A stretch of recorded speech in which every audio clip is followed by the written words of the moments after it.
Tata power plant आसला नुआ नियुक्तिर सुजोग एथिरे आपण मानकर किछि भी एग्जाम कंडक्ट करा जीवो नाही एवं आपण मानकु किछि भी फीस मध्य पेमेंट करिया पई परिबो नाही। आपण माने बिल्कुल मागना रे जॉब रे अप्लाई करि परिबे।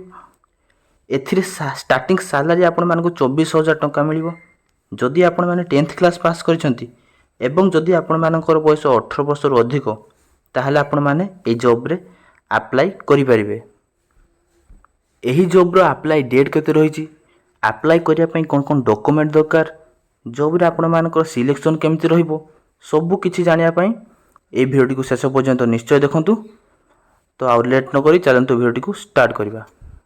आपण माने बे स्क्रीन रे देखि पारथिबे एही जॉब टी आपण मानकर टाटा पावर लिमिटेड तरफ रु जॉब टी बाहरी अछि। एही जॉब टी एक परमानेंट बेसिस से जॉब टी रहिछि। आपण माने परमानेंट लाइफ टाइम पई एही जॉब रे चाकरी टी पाइबे। कैटेगरी आपण मानकर प्राइवेट जॉब रहिछि। एही जॉब टी प्राइवेट तरफ रहि अछि। नेम ऑफ द पोस्ट आपण मानकर वेरियस पोस्ट जॉब टी रहिछि।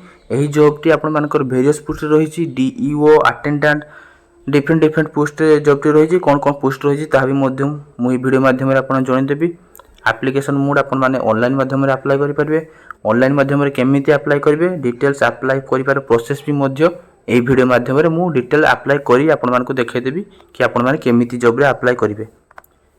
ऑल ओडिशा कैंडिडेट यहाँ को अप्लाई करि परबे। ओडिशा रो उभय पुरुष और महिला बोथ मेल एंड फीमेल एही जॉब रे अप्लाई करि परबे। प्लेस ऑफ पोस्टिंग तो आपण मानको इंडिया रे ही रहइबो। इंडिया रे ही रही आपण माने जॉब रे चाकरी टे पाइबे। मानको 30 दिन मध्य रे अप्लाई करा जिवो। जो डेट रे मुई वीडियो टी बनौची आज रो डेट होउची 12 अक्टोबर 2024। तो एही डेट ठारू आरंभ करी 30 दिन पर्यंत एही जॉब टी पई अप्लाई करा जिवो। तो 30 दिन मध्य रे आपण माने एही जॉब रे अप्लाई करि दियंतु। नेक्स्ट देखिए जॉब रे अप्लाई करिया पई कोन कोन आपण मानकर एलिजिबिलिटी क्राइटेरिया कोन कोन रहिछि जहा द्वारा आपण माने जॉब रे अप्लाई करि पाबे।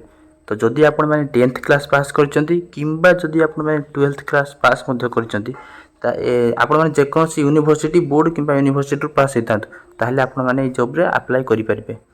चल नेक्स्ट जदि चलन देखिनबा एज लिमिट कोन रहिछि जॉब रे अप्लाई करिया पई। आपण मानको मिनिमम एज आपण 18 वर्ष रहियार आवश्यक रहिछि एवं सही परि मैक्सिमम एज 40 वर्ष रहिबार आवश्यक रहिछि। जदि आपण माने जनरल बैकग्राउंड बिलोंग करथांती एवं आपण मानकर बयस 18 वर्ष रु जदि 40 वर्ष मध्य रे रहि अछि ताहले आपण माने जॉब रे अप्लाई करि पारबे। सही परि जदि आपण माने ओबीसी बैकग्राउंड बिलोंग करथांती ताहले आपण मानको 3 वर्ष रो एज रिलैक्सेशन मिलिबो। एससी एसटी पीडब्ल्यू मानको 5 वर्ष रो एज रिलैक्सेशन। सही परि एक्स सर्विसमैन मानको 5 वर्ष रो एज रिलैक्सेशन मिलिबो। नेक्स्ट हम देखनबा जॉब रे कोन कोन सिलेक्शन प्रोसेस कोन कोन रहि अछि कोन प्रोसेस माध्यम रे आपण माने ए जॉब रे सिलेक्शन टिए पाइबे। तो फास्ट आपण माने मु तो कहि रखिछि ए जॉब रे आपण माने किछि भी एग्जाम कंडक्ट करा जिवो नै। तो तेनु कोने आपण माने एको इंटरव्यू देबा पई पड़िबो। एको इंटरव्यू फास्ट आपण माने देबे। इंटरव्यू परे आपण माने जो जॉब पई अप्लाई करथिबे सेही जॉब रे किछि रिलेटेड आपण माने को स्किल टेस्ट किछि रहिबो। नेक्स्ट आपण माने को शेष एको डॉक्यूमेंट वेरिफिकेशन करा जिवो। तो जो इंटरव्यू टी कंडक्ट करा जिवो इंटरव्यू कंडक्ट करिवार डेट कोन तार कोन प्लेस रे आपण मानको इंटरव्यू कंडक्ट करा जिवो सब किछि मु वीडियो माध्यम रे जणाइ देबी। स्किल टेस्ट आपण मानको कोन स्किल टेस्ट हबो आपण मानको टाइपिंग टेस्ट कि आपण मानको भाइबा कि कोन आपण मानको स्किल टेस्ट हबो ता भी जणाइ देबी। डॉक्यूमेंट वेरिफिकेशन रे आपण मानको कोन डॉक्यूमेंट दरकार कोन डॉक्यूमेंट द्वारा आपण माने वेरीफाई करि पारबे ता भी मु वीडियो माध्यम जणाइ देबी। तो वीडियो टी को शेष पर्यंत निश्चय देखंतु। एप्लीकेशन फीस जदि आपण माने देखिबे तो देखिबार फास्ट आपण माने जनरल कैंडिडेट फ्री रहिछि। EWS OBC female SC ST समस्त को पई बिल्कुल मागणा रे आपण माने अप्लाई करि पारिबे। ही जॉब रे बिल्कुल मागणा फीस रहि अछि। नेक्स्ट टाइम देखनबा इंपोर्टेंट डॉक्यूमेंट कोन कोन रहिछि जॉब रे अप्लाई करिया पई। तो फास्ट आपण मानको क्वालिफिकेशन सर्टिफिकेट आपण देबे। जदि आपण माने 10th क्लास पास करछन ताले 10th क्लास सर्टिफिकेट सही परि +2 जदि पास करछन +2 सर्टिफिकेट जदि +3 बा ग्रेजुएशन पास करछन ताले ग्रेजुएशन सर्टिफिकेट जहाँ भी आपण मानको क्वालिफिकेशन रहिछि से अनुसार आपण माने आपनको सर्टिफिकेट देबे।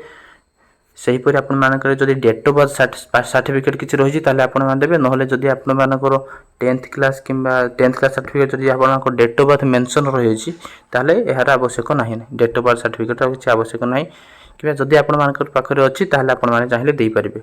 दुईटी passport size colour passport size photograph सही परि कास्ट सर्टिफिकेट जदि आपण माने पूर्वरु किछि जॉब रे अप्लाई करछन्ती किछि जॉब रे काम करछन्ती पूर्वरु ताले आपण मानकर एक्सपीरियंस सर्टिफिकेट सही परि आईडी कार्ड ए आईडी कार्ड माध्यम रे आपण माने चाहिले आपण मानकर आधार कार्ड किंबा आपण माने पैन कार्ड किंबा ड्राइविंग लाइसेंस ଯଦି ଆପଣମାନେ କିଛି ରହିଛି ତାହେଲେ ଆପଣମାନେ ଆଇଡି ପ୍ରୁଫ୍ ମାଧ୍ୟମରେ ଆଇଡି କାର୍ଡ଼ ମାଧ୍ୟମରେ ଦେଇପାରିବେ। ବେଷ୍ଟ ହେବ ଯଦି ଆପଣମାନେ ଆପଣମାନଙ୍କର ଆଧାର କାର୍ଡ଼ଟି ଏହି ଆଇଡି ପ୍ରୁଫ୍ରେ ଦେବେ। ନେକ୍ସଟ ଆପଣ ଦେଖିପାରୁଥିବେ ଇମ୍ପୋର୍ଟାଣ୍ଟ ଡେଟ୍ କ'ଣ କ'ଣ ରହିଛି। ତ ଆପ୍ଲାଏ ଡେଟ୍ ମୁଁ କହିଲି ଆଜିଠୁ ଆପଣମାନଙ୍କ ଆପ୍ଲାଏ ଷ୍ଟାର୍ଟ ହେଉଛି। ଆଜିଠୁ 30 ଦିନ ପର୍ଯ୍ୟନ୍ତ ଆପଣମାନେ ଆପ୍ଲାଏ କରିପାରିବେ। ସେହିପରି ଇଣ୍ଟରଭ୍ୟୁ ଡେଟ୍ ଆପଣମାନଙ୍କର ଡିକ୍ଲେୟାର କରାଯାଏ ନାହିଁ କି ଯେତେବେଳେ ବି ଡିକ୍ଲେୟାର କରାଯିବ କେମିତି ଡିକ୍ଲେୟାର କରିବେ ସେସବୁ ମୁଁ ଆପଣମାନଙ୍କୁ ଏହି ଭିଡ଼ିଓ ମାଧ୍ୟମରେ ଜଣାଇଦେବି। ନେକ୍ସଟ ଚାଲନ୍ତୁ ଦେଖିବା ଏହି ଜବ୍ରେ ଆପଣମାନେ କେମିତି ଆପ୍ଲାଏ କରିବେ। ଭିଡ଼ିଓଟିର ଡେସ୍କ୍ରିପ୍ସନରେ ମୁଁ ଆପଣମାନଙ୍କୁ ଏକ ଲିଙ୍କଟି ପ୍ରୋଭାଇଡ଼ କରିଦେଇଛି। ତ ଫାଷ୍ଟ ଆପଣମାନେ ଏହି ଡେସ୍କ୍ରିପ୍ସନ୍ ଉପରେ କ୍ଲିକ୍ କରିବେ। ନେକ୍ସଟ କ୍ଲିକ୍ କରିସାରିଲା ପରେ ଆପଣମାନେ ଦେଖିପାରୁଥିବେ ମୋର ଅପସନ୍ ଉପରେ କ୍ଲିକ୍ କରିବେ। ଏହି ମୋର ଅପସନ୍ ଉପରେ ନେକ୍ସଟ ଆପଣ ଦେଖିପାରୁଥିବେ এইটি ଏକ ଆପ୍ଲାଏ ଲିଙ୍କ ଆପଣମାନଙ୍କୁ ମୁଁ ଏକ ପ୍ରୋଭାଇଡ଼ କରିଦେଇଛି। ଆପ୍ଲାଏ ହିଆରେ ଆପଣ ଦେଖିପାରୁଥିବେ। ତ ଆପଣମାନେ ନେକ୍ସଟ এইটি କ୍ଲିକ୍ କରିବେ। ତ ନେକ୍ସଟ ଆପଣ ଦେଖିପାରୁଥିବେ ଏହା ହେଉଛି ସେଇ ଜବ୍ର ଆପ୍ଲାଏ କରିବା ପାଇଁ ୱେବସାଇଟ୍ ଆପ୍ଲାଏ ୱେବସାଇଟ୍। ତ ଆପଣମାନେ ଏବେ ନେକ୍ସଟ ଦେଖିପାରୁଥିବେ ଏଇଠି ଆପଣଙ୍କ ମୋବାଇଲ ନମ୍ବର ଦିଆଯାଇଛି। ନେକ୍ସଟ ଆପଣମାନେ ପାସୱାର୍ଡ଼ ଦିଆଯାଇଛି। ଯଦି ଆପଣମାନେ ଏହି ୱେବସାଇଟ୍ରେ ଏହି ଟାଟା ପାୱାରରେ ଯଦି ପୂର୍ବରୁ ଆପ୍ଲାଏ କରିଛନ୍ତି ତାହେଲେ ଆପଣମାନଙ୍କ ପାଖରେ ଆପଣମାନଙ୍କ ମୋବାଇଲ ନମ୍ବର କିମ୍ବା ଇମେଲ୍ ଆଇଡ଼ି ଥିବ, ସେହିପରି ଆପଣମାନଙ୍କ ପାସୱାର୍ଡ଼ ଥିବ। ତ ଆପଣମାନେ ମୋବାଇଲ ନମ୍ବର ଓ ପାସୱାର୍ଡ଼ ମାଧ୍ୟମରେ ଏଇଠି ଲଗ୍ଇନ୍ କରିବେ। ଯଦି ଆପଣମାନେ ଫାର୍ଷ୍ଟ ଟାଇମ୍ ଆପ୍ଲାଏ କରୁଛନ୍ତି ତାହେଲେ ଆପଣମାନଙ୍କୁ ଏକ ଅପସନ୍ ଦେଖାଯାଉଥିବ ଏଇଠି ରେଜିଷ୍ଟରର ଏକ ଅପସନ୍ ଦେଖାଯାଉଥିବ। ତ ଆପଣମାନେ ରେଜିଷ୍ଟର ଉପରେ କ୍ଲିକ୍ କରିବେ। ନେକ୍ସଟ ଆପଣ ଦେଖିପାରୁଥିବେ ଆପଣମାନେ ନେମ୍ ଫିଲ୍ଅପ୍ କରିବେ, ଆଧାର କାର୍ଡ଼ ଦେବେ, ଆପଣଙ୍କ ମୋବାଇଲ ନମ୍ବର ଦେବେ, ଏଠି ପାସୱାର୍ଡ଼ ଦେବେ ଏବଂ ଇମେଲ୍ ଆଇଡ଼ି ଏକ ଦେବେ। ତ এই ଯେଉଁ ପାସୱାର୍ଡ଼ ଜାଗାରେ ଆପଣମାନେ ଏକ ନୂଆ ପାସୱାର୍ଡ଼ କ୍ରିଏଟ୍ କରିବେ। ଆପଣମାନେ ଆପଣମାନଙ୍କ ଇମେଲ୍ ଆଇଡ଼ିର ପାସୱାର୍ଡ଼ ଏଠି ଦେବେ ନାହିଁ। ତ ନେକ୍ସଟ ଆପଣମାନେ এই ପାସୱାର୍ଡ଼ଟିକୁ ମଧ୍ୟ ସେଭ୍ କରି ମୋବାଇଲରେ ରଖିପାରିବେ କିମ୍ବା କେଉଁଠି ନୋଟ୍ ମାଧ୍ୟମରେ ରଖିପାରିବେ। এই ପାସୱାର୍ଡ଼ଟି ନେକ୍ସଟ ଆପଣମାନେ ଯେତେବେଳେ ଲଗ୍ଇନ୍ କରିବେ এই ପାସୱାର୍ଡ଼ ଏବଂ ମୋବାଇଲ ନମ୍ବର ଆପଣମାନଙ୍କୁ ଦରକାର ହେବ। ଯେମିତି ଦେବେ ଇମେଲ୍ ଆଇଡ଼ି ଦେଇସାରିଲା ପରେ ଏଇଠି ସାଇନ୍ ଅପ୍ କରିବେ। ଦେଖିପାରୁଥିବେ ଆପଣମାନେ ଯେଉଁ ମୋବାଇଲଟି ପୂର୍ବ ମୋବାଇଲ ନମ୍ବର ଦେଲେ ସେଇ ମୋବାଇଲ ନମ୍ବର ଦେବେ ଏବଂ ଯେଉଁ ପାସୱାର୍ଡ଼ଟି କ୍ରିଏଟ୍ କରିଥିଲେ ସେଇ ପାସୱାର୍ଡ଼ଟି ଦେବେ ଏବଂ ଏହାପରେ ଲଗ୍ଇନ୍ ଉପରେ କ୍ଲିକ୍ କରିବେ। ନେକ୍ସଟ ଆପଣ ଦେଖିପାରୁଥିବେ ପ୍ରଥମେ ଆପଣମାନଙ୍କୁ ଏକ ଦେଖିପାରୁଥିବେ ପ୍ଲିଜ୍ ଅପଲୋଡ଼ ୟୋର ରେଜ୍ୟୁମି। ତ ଆପଣମାନଙ୍କୁ ନେକ୍ସଟ ଆପଣମାନଙ୍କ ଏକ ଏଇଠି ଏକ ରେଜ୍ୟୁମି ଆପଣମାନଙ୍କୁ ଅପଲୋଡ଼ କରିବା ପାଇଁ ପଡ଼ିବ। ତ ରେଜ୍ୟୁମି କ'ଣ ଯଦି ଆପଣମାନେ ଜାଣିନାହାନ୍ତି ତାହେଲେ କମେଣ୍ଟ ବକ୍ସରେ କମେଣ୍ଟ କରନ୍ତୁ। ମୋ ରେଜ୍ୟୁମି କେମିତି ବନାଯାଏ, କେମିତି ଆପ୍ଲାଏ କରାଯାଏ, କେମିତି ଅପଲୋଡ଼ କରାଯାଏ, ତ ତାହା ମାଧ୍ୟମରେ ମୁଁ ଏକ ଡିଟେଲ୍ସ ଭିଡ଼ିଓ ନେଇ ଆସିବି। ତ ରେଜ୍ୟୁମି ମାନେ କେବଳ କହି ରଖୁଛି ରେଜ୍ୟୁମି ମାନେ ଆପଣମାନଙ୍କୁ ଏକ ଫାଇଲ୍ ବନାଇବା ପାଇଁ ପଡ଼ିବ ଯେଉଁଥିରେ କି ଆପଣମାନଙ୍କର ଡିଟେଲ୍ସ ବାୟୋଡାଟା ସବୁ ଆପଣମାନେ ଦେବେ। ଆପଣମାନେ 10th କ୍ଲାସ୍ରେ +2ରେ କେଉଁଥିରେ କେତେ ମାର୍କ ଥିଲା, ଆପଣମାନଙ୍କର କ'ଣ କ'ଣ ଆପଣମାନଙ୍କ ହବି, ଆପଣମାନେ କ'ଣ କ'ଣ କାମ କରିପାରିବେ, କ'ଣ କ'ଣ ଆପଣମାନେ ପୂର୍ବରୁ କାମ କରିଛନ୍ତି, କ'ଣ କ'ଣ ଜିନିଷରେ ଆପଣମାନଙ୍କ ଇଣ୍ଟରେଷ୍ଟ ଅଛି, କ'ଣ କ'ଣ ଆପଣମାନେ ପ୍ରୋଜେକ୍ଟ କ'ଣ କ'ଣ କରିଛନ୍ତି। ତ ଏହିସବୁ ବିଷୟରେ ଆପଣମାନେ ସେଥିରେ ଡିଟେଲ୍ସ ଅପଲୋଡ଼ କରିବେ। ତ ସେଥିରେ କେମିତି କ'ଣ ରେଜ୍ୟୁମିଟି ବନାଯାଏ ଯଦି ଆପଣମାନେ ଜାଣିନାହାନ୍ତି ତାହେଲେ ଆପଣମାନେ କମେଣ୍ଟ ମାଧ୍ୟମରେ କମେଣ୍ଟ କରନ୍ତୁ। ମୁଁ କେମିତି ରେଜ୍ୟୁମି ବନେଇବେ ତା ଉପରେ ଏକ ଡିଟେଲ୍ସ ଭିଡ଼ିଓ ନେଇ ଆସିବି। ନେକ୍ସଟ ଆପଣମାନେ ଯେମିତି ରେଜ୍ୟୁମିଟି ବନେଇ ସାରିଲା ପରେ ଆପଣମାନେ ଏଠି ଏକ ଚୁଜ୍ ଫାଇଲ୍ ଉପରେ କ୍ଲିକ୍ କରିବେ। ଚୁଜ୍ ଫାଇଲ୍ ଉପରେ କ୍ଲିକ୍ କରିସାରିଲା ପରେ ଆପଣମାନେ ଏଇଠି ମିଡ଼ିଆ ପ୍ଲେୟର ଉପରେ କ୍ଲିକ୍ କରିବେ ଏବଂ ଏହା ଦ୍ୱାରା ଆପଣମାନେ ଆପଣଙ୍କ ରେଜ୍ୟୁମି ଅପଲୋଡ଼ କରିପାରିବେ। ତ ନେକ୍ସଟ ଆପଣମାନେ ଦେଖିପାରୁଥିବେ ଆପଣମାନେ ଆଡ୍ରେସ୍ ଦେବେ, ସିଟି ଦେବେ, ପିନକୋଡ଼୍, ଷ୍ଟେଟ୍। ତ ନେକ୍ସଟ ଆପଣମାନେ ଆପଣମାନଙ୍କ କ୍ୱାଲିଫିକେସନ୍ କ'ଣ ଦେବେ। ଯଦି ଆପଣ 10th କ୍ଲାସ୍ କେଉଁ ବର୍ଷ ଆପଣମାନେ କ୍ୱାଲିଫାଇ କରିଛନ୍ତି ତାହା ଦେବେ। ସେହିପରି +2 ଆପଣମାନେ କେଉଁ ଇୟର୍ରେ କ୍ୱାଲିଫାଇ କରିଛନ୍ତି ତାହା ଦେବେ। ଯଦି ଆପଣମାନେ ଡିପ୍ଲୋମା କରିଛନ୍ତି ତାହେଲେ କେଉଁ ଇୟର୍ରେ ପାସିଂ କରିଛନ୍ତି ତାହା ଦେବେ। ଯଦି ଆପଣ ଗ୍ରାଜୁଏଟ୍ କରିଛନ୍ତି ତାହେଲେ ଗ୍ରାଜୁଏସନ୍ ଆପଣମାନେ ଗ୍ରାଜୁଏଟ୍ କେଉଁ ଡିଗ୍ରୀ ଉପରେ ଆପଣମାନେ ଗ୍ରାଜୁଏଟ୍ କରିଛନ୍ତି ତାହା ଦେବେ। ସେହିପରି ଆପଣମାନେ ଯଦି ପୋଷ୍ଟ ଗ୍ରାଜୁଏଟ୍ ଯଦି କରିଛନ୍ତି ତାହେଲେ ସେହିପରି year of passing post graduate ଦେବେ। ଯଦି ଆପଣମାନେ ପୂର୍ବରୁ କିଛି ୱାର୍କ ଏକ୍ସପିରିଏନ୍ସ ଆପଣମାନଙ୍କର ରହିଛି ତାହେଲେ ଆପଣମାନେ ତାହା ବିଷୟରେ ମଧ୍ୟ ଆପଣମାନେ ଲେଖିବେ। ୱାର୍କ ଏକ୍ସପିରିଏନ୍ସ କ'ଣ ୱାର୍କ କରିଛନ୍ତି, କେମିତି କ'ଣ କରିଛନ୍ତି। ଯଦି ଆପଣମାନେ କିଛି ଆପ୍ଲାଏ କରିବା ପାଇଁ ଚାହୁଁଛନ୍ତି ଅନ୍ୟ କେଉଁ ପୋଷ୍ଟ ବିଷୟରେ ତାହା ଆପଣମାନେ ଏଠି ଦେଖି ମଧ୍ୟ ଆପ୍ଲାଏ କରିପାରିବେ। ସେହିପରି ନେକ୍ସଟ ଆପଣ ଦେଖିପାରୁଥିବେ ଜେନେରାଲ ଡିଟେଲ୍ସ ଆପଣମାନେ ଦେବେ, ଟିପି ଡିଟେଲ୍ସ ଆପଣ ଦେବେ। ତ ଏହିସବୁ ଆପଣମାନେ ନିଜ ମାଧ୍ୟମରେ ନିଜେ ଯାହା ବି କିଛି କରିଛନ୍ତି ତାହା ପଢ଼ି ଆପଣମାନେ ନିଜେ ଯାହା ବି ଆପଣମାନେ ଜାଣିଛନ୍ତି ତା ହିସାବରେ ଫିଲ୍ଅପ୍ କରିବେ।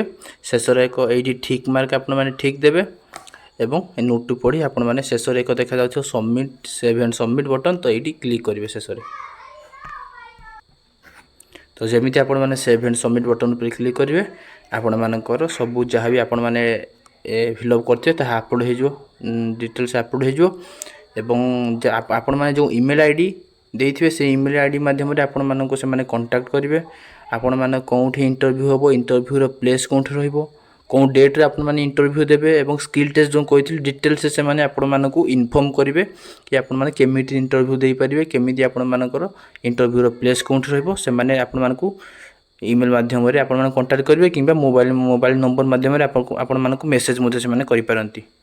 ତ ସେଇଥିପାଇଁ ଆପଣମାନେ ଏକ ଭ୍ୟାଲିଡ଼ ଇମେଲ୍ ଆଇଡ଼ି ଏବଂ ଭ୍ୟାଲିଡ଼ ମୋବାଇଲ ନମ୍ବର ଦେବେ ଯାହାକି ଆପଣମାନେ ରେଗୁଲାର ୟୁଜ୍ କରୁଥିବେ ଏବଂ ସେମାନେ ଆପଣଙ୍କ ଇମେଲ୍ ଆଇଡ଼ି ମାଧ୍ୟମରେ କଣ୍ଟାକ୍ଟ କରିବେ। ଭିଡ଼ିଓଟି ଭଲ ଲାଗିଲା ତାହେଲେ ଚ୍ୟାନେଲଟିକୁ ଲାଇକ୍, ସେୟାର ଏବଂ ସବସ୍କ୍ରାଇବ୍ କରିଦେବେ। ଆଉ ଯଦି ଆପଣମାନେ କିଛି ବି ଡାଉଟ୍ ରହିଲା ତାହେଲେ ତଳେ କମେଣ୍ଟ ମାଧ୍ୟମରେ କମେଣ୍ଟ କରନ୍ତୁ, ମୁଁ ନିଶ୍ଚୟ ଆପଣମାନଙ୍କୁ ରିପ୍ଲାଏ ଦେବି। ଏବଂ ଯଦି ଆପଣମାନେ ଅନ୍ୟ କୌଣସି ବିଷୟରେ ଭିଡ଼ିଓ ଚାହୁଁଥାନ୍ତି ତାହେଲେ କମେଣ୍ଟ ମାଧ୍ୟମରେ କମେଣ୍ଟ କରନ୍ତୁ, ମୁଁ ମଧ୍ୟ ତା ଉପରେ ଭିଡ଼ିଓ ନେଇ ଆସିବି। ତ ସେହିପରି ଯଦି ଆପଣମାନେ ଚାହିଁଲେ ଆମ ଟେଲିଗ୍ରାମ ଚ୍ୟାନେଲ ଜଏନ୍ ହୋଇପାରିବେ।